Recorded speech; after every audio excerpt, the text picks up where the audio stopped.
The Mafia makes millions of dollars every single day. And even though we've heard about them doing illegal things like gambling, loan sharking, and extortion, most of their money comes from legit businesses. The tricky part for law enforcement is that because these are legitimate businesses, there's no obvious sign that they have mob ties. But there are some common ways that mafias launder the money they make from these businesses. So here are 6 of the most common ways the mafia launders millions through legit businesses.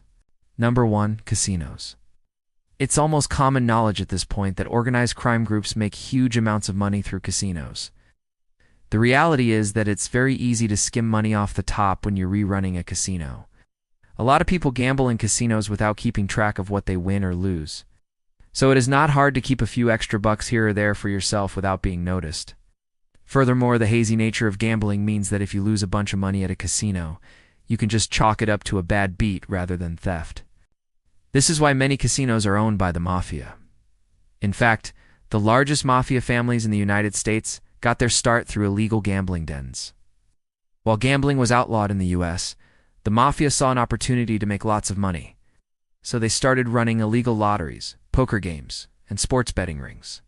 This was extremely profitable for the families. And once they made enough money, they used it to get into legitimate businesses like restaurants, bars, and nightclubs. These businesses would then become fronts for their illegal operations, allowing them to launder their money and avoid detection from law enforcement. One of the biggest examples of this is the Genovese crime family. This group was founded in 1937 after a violent turf war between rival gangs. They quickly became one of the most powerful families in the mafia, and they held this position for decades. A big reason for this was that they were early adopters when it came to gambling. They set up illegal lotteries, race fixing, and sports betting in the 1940s. And they used the money they made to establish legitimate businesses like nightclubs and restaurants. These businesses allowed them to move their dirty money and stay under the radar. By the 1950s, they had become so powerful that they were able to buy legal casinos in Las Vegas. The most famous example of this was the Stardust Resort and Casino. The Genovese family bought the Stardust in 1956. At the time, they didn't have enough money to buy it outright, so they paid $2 million down and promised to pay the rest over the next few years. However, they never ended up paying the full purchase price, and the casino was raided multiple times due to their illegal activities. Despite this, the family profited hugely from the venture, and they continued buying casinos in Vegas throughout the 60s. Moving on at number 2, trash collection. You might be surprised to hear that trash collection is one of the most lucrative industries out there. In fact, the largest trash collection companies in the US do billions of dollars worth of business each year. With numbers like that, it's no surprise that the mafia has gotten in on the action. The truth is that collecting garbage is a perfect front for a bunch of criminal activity.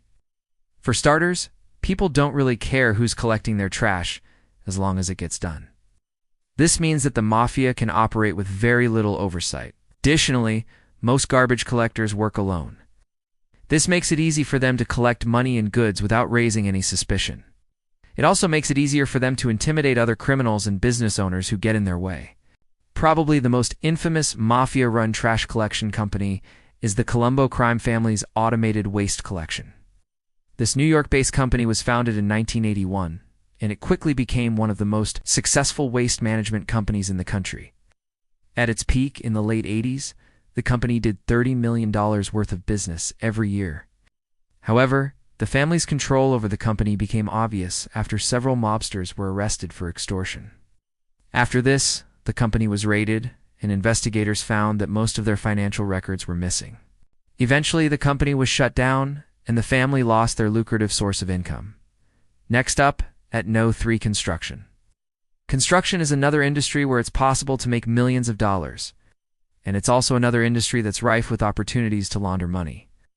The reality is that the construction industry is largely unregulated, and there's a lot of room for fraud.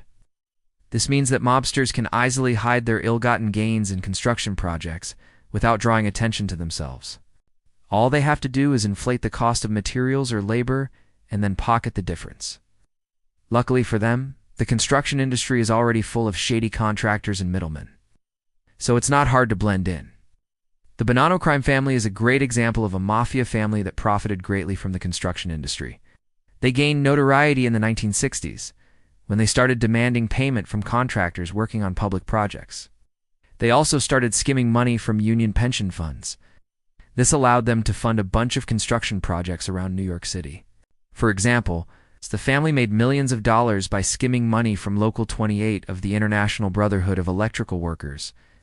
They used this money to fund a cement company called Brooklyn Concrete Corp. That supplied concrete for many construction sites in New York. This allowed them to launder their money and fund their other criminal activities. Coming up at No. 4, trucking, similar to construction. The trucking industry is another one that's been infiltrated by the mafia. There are a few reasons for this, but the main one is that it's relatively easy to launder money through a trucking company. For example, truckers often have to travel long distances. This makes it easy for them to transport goods without anyone noticing. They also don't have to provide a detailed accounting of their expenses, which means that they can easily hide their profits. Perhaps the most famous example of a mafia trucking company is the Genovese crime family's International Brotherhood of Teamsters Local 57.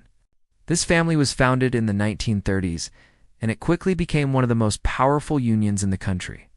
They gained this power by controlling the Teamsters Central Conference, which gave them jurisdiction over all Teamsters locals in New York City. This meant that they had control over thousands of truck drivers. They used this power to extort money from businesses, and they also skimmed money from union dues. The family used this money to fund a bunch of different criminal activities, including illegal gambling and narcotics trafficking.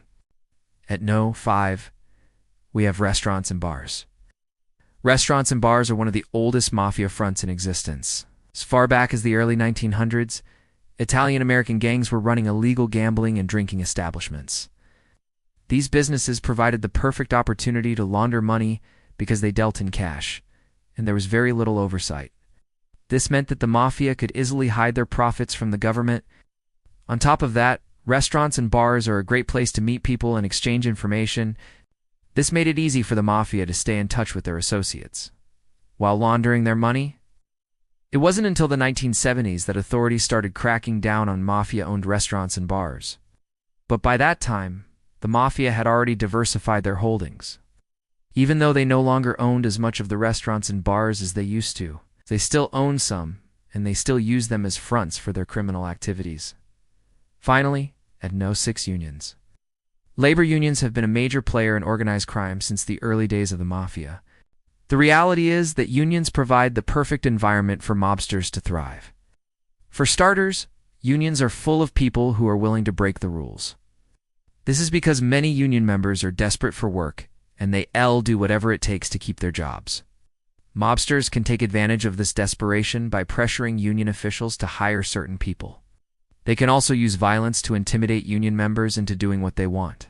Probably the most notorious example of a mafia-run union is the Genovese crime family's control of local LTO 100 of the International Brotherhood of Teamsters. The family's control over the union dates back to the 1950s. During this time, they used their influence to extort money from businesses and to rig union elections. They also used union funds to support their other criminal activities. Things got so bad that the government eventually stepped in and took control of the union. That's all for today. Thanks for watching, and I'll see you next time.